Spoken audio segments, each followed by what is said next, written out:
start off by opening the meeting and saying the pledge? Public hearing. Public hearing. Oh, public hearing.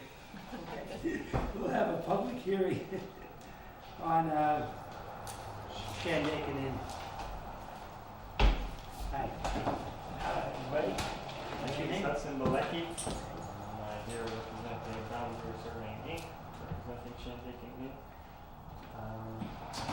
The special use permit that we're requesting really more of a formality because the same exact proposal was approved 2 months ago in the building brand's name. So we just want to do the same exact thing, no new structures proposed. In this new name, Shandaken Property. Thanks. Do you have any questions, anybody? No? Good. Is there anybody in the audience that would like to speak? Come on up. I'm not a public speaker, so I'm going to read off the notes I made, if that's okay. I'm Doug Thornton, and I reside at 15 Lower Golf Course Road, directly across from the street from the property known as the Shandaken Inn. When I moved here 30 years ago, the Shandaken Inn was operational. The owners ran a quiet, by reservation only, upscale bed and breakfast. The property was beautifully maintained, and the vehicular traffic on Lower Golf Course Road was minimal. Being directly across the street from our house, operations were never an issue. I'm very pleased that the inn is going to be renovated and become operational again. It always seemed a shame to me that a building with a historic past, such as the Shandaken Inn, should sit idle. I do have several concerns, however, some I feel would affect our quality of life. Number one would be the increase of occupancy in rooms, in effect enlarging the footprint of the current layout. Two would be an increase of vehicular traffic on Lower Golf Course Road. This is a narrow, dead-end road. Higher traffic volume, especially delivery trucks, would likely affect access to my and my neighbors' properties. The third item would be a proposed parking lot directly adjacent to the town road and across from our driveway entrance. I feel strongly that it would be better served to locate this parking area on the north side of the inn in the area where vehicles have always parked in the past, enlarging the space if needed. I believe that if planning and renovation and the day-to-day operations of the inn are carried out with the reality that this is a residential neighborhood, and with oversight from the town of Shandaken, there should be no problems at all. In summary, we are planning to retire in several years, God willing, and we're hoping for a serene and peaceful setting here on our property, the way it has been since I moved here. Thank you for your time. Would you like to address any of his questions? Sure. The first point about enlarging the footprint, there's no plan. Okay, I thought there was going to be an additional structure on the south side. Doug, I'll cut this short for you. Make it easy. Sure, yeah. That'll be the next application. Okay, This application is just to operate as it stands, okay. existing. They're going to be applying for a site plan Uh-huh, that'll show any proposed additions, parking, renovations, and all that. okay. So that's in the future. So I don't think he'll be able to answer that because he has the exact same plan that was submitted 2 months ago. Okay, So any additions or renovations to it are forthcoming. So you'll be made aware of that when we do a site plan. okay. And then we'll have that available. We don't even have that proposal yet. So I can't even tell you what they're proposing, but. Yeah, well, my thoughts still... No, your thoughts are valid, just not at this point, but it will be in the future. Right, well then I'll save this. Yep, okay. We'll let you know. Is there anybody else that has any comment? Okay. Doug, when this gets referred for a site plan review, there's actually a checklist, and it addresses everything that you just were concerned about. Okay. Noise, parking, egress, lighting. Lighting, yep. Yep, lighting. And if you come to that meeting, everything will be checked. I know the new owner's reputation, and he does things really excellently, so I would imagine that he would be very careful with all of that. I'm sure it will be, you know, Mhm. but we're gonna review it, we're gonna make Okay. sure of that, and it would be just good for you to hear it as it goes along, so if you Absolutely. have some additional If you could comments. keep me appraised on it, that would be appreciated. Okay. Ann, Yes. can you do that for Doug? Just let him know when the meetings come up and stuff. You are an adjoining neighbor, so you will be. Oh, I'm right there, yeah. Yeah. I actually, a month or so ago, called the police because there was a car driving around on the inn's front lawn doing donuts. And so I kind of always have looked out for that property. When Albert and Giselle owned it, you know, even when Dean Kraus and even Otto owned it, if the bear was in the garage one time, I called him up and said, "You got a bear in it." All right, since there's nobody else, let's further this application for site plan review. And we'll discuss it further when the other applicants are in. We have the other members are in, but missing a couple of people, so just let it go. So I'll close this application right now. We'll start the regular meeting. Okay. All right? Second to close? Yeah, I'll second it.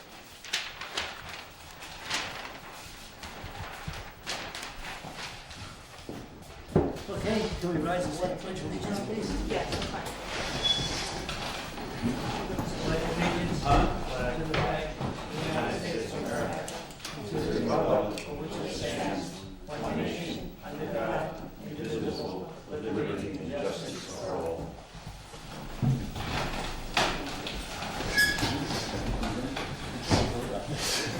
Now you can't. Can't deny it. Yes. Thanks. Thank you. Sorry about that. Okay, I'm gonna take attendance now. Donna Brewer, Kathy Jordan, Art Christie, Here. John Ward, Here. Joanne Cowell, Alan Shiner, Clifford Buffa. Here. Okay. Okay. So let's start our regular meeting with the Rail Explorers. Do we have anybody here representing them? I'm here from Rail Explorers. Okay, would you like to step forward, please, and tell us what you have to say?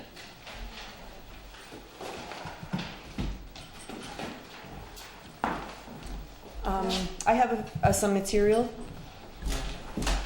What is your name? I can probably speak from here, if you hear me clear enough. Do you want the Sure. microphone? That's Okay. fine. My name is Patty Hansen.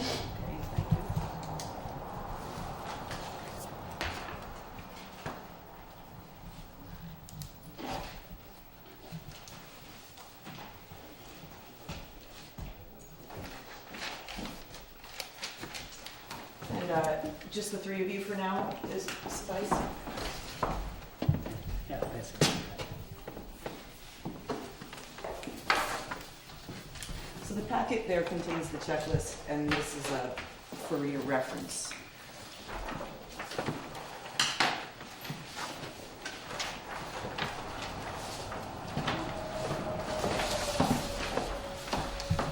I'm gonna grab a pen in case I get there.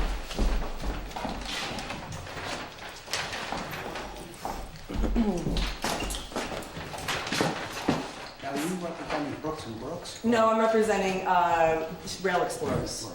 So just to give you a little bit of background, my name is Patty, and I'm from Saugerties. I'm local. I've actually also known Mary Joy Lou, and Alex Ketchpool, the owners of Rail Explorers, since they've lived here in the area. They were actually my neighbors in Ulster County on Potter Hill Road in Saugerties. And that's how I came to know them. We actually both worked in the city too, but I'm from here, and it's nice to come full circle to be back in my community, representing somebody coming from out of the area who plans to do something, and also be the liaison between the communication from the people that are here. I don't know if I'm going to have the answers to all of the questions here today. I think we're working on this together, but I can tell you that I grew up on a farm in Saugerties. I moved to New York City. I have a media background. I'm a marketing person. I have a little bit of a graphic business, more and more of a graphic designer. But all of those pieces pulled back together, the Rail Explorers have put together a real intelligent team of people, more intelligent than myself, that are, if there's anything that needs to get done, I know we're going to do it. So I'm going to do my best to present but I've only been with Rail Explorers for about a month and a half. And I've met a lot of people, I've been the feet on the street, I've been working closely with the county, I've been trying to build community relationships, I've been working with the Empire State Rail Museum folks, and just trying to make the impression the best that I can, trying to pass the word on of what we're doing, and now just a little bit of who we are and what we're doing. We are installing rail bikes on the rail coming out of the Rail Explorer, and here with the picture. We open Memorial Weekend, and we are opening with a little smaller number than we planned on of rail bikes. There'll be about 20 riders per tour. So it's a smaller tour, smaller numbers than we had originally planned to start with, just to make the rollout a little bit more gentle. We're ordering more rail bikes, and we're starting with a smaller phase that we're working under the Empire State Rail Museum's permit for a smaller phase parking area, which can be represented with the just to the right of the red boxes, you'll see a parking area. There's a smaller lined area, and then there's a larger rectangle next to it. The first area represents the smaller parking area that we'll start out with. We'll clear and excavate for that, and then the larger parking area. The building that we're doing, the reason that we're here today, other than to inform you of what we're doing, and are the buildings. So the buildings are the 3 red rectangles that you see there, and that we'll open and we'll be in business without those in place. But we have the permit that we're looking for these 3 buildings. One building is a toilet station. The other building is for retail, the ticket booth, and the other is the crew headquarters. And they are all 3 are mobile units. The shed for the ticket booth is a shed from a local Bob's Barns, excuse me, I'm knowing everybody. It's coming from Bob's Barns, and it will be mobile, but he's putting it on piers. It's going to be on 6 piers, set 4 feet below grade, and about 2 feet above grade. To We'll accommodate hold it down to that, but it'll be removable. This is the ticket booth. the ticket booth. Do you have more of these? I do. Maybe you could give one to Sam. Sam? Yeah. Thank you. There you go. So the 3 red rectangles is what I'm referencing. What So we do, was the 3rd building? got ticket booth, toilet.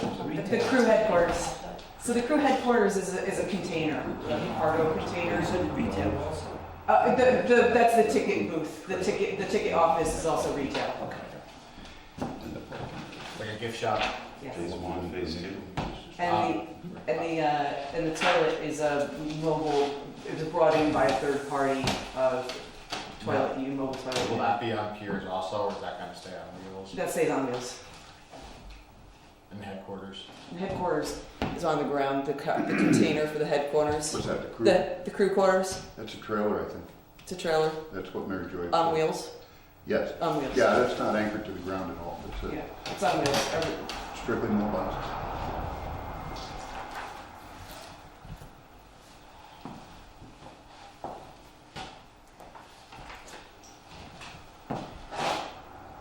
I didn't get into nearly enough. I know this meeting is more about the buildings, I believe, but I do want to answer any questions to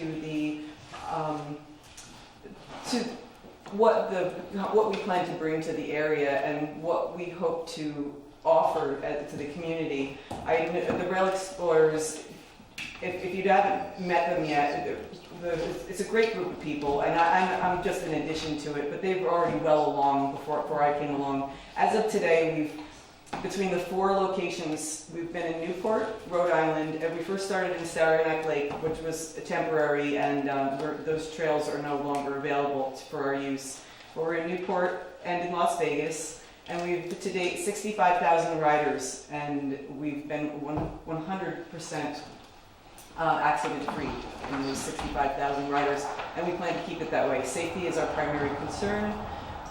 This is a fun activity for all people, of all ages.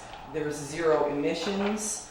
This is a perfect example, sorry to use the word perfect, but it's a very good example of ecotourism, which is in a way new to us, but we've been living this all our whole lives. We know that we're stewards of community, and the Rail Explorers, we take on that responsibility that we are also stewards of the community.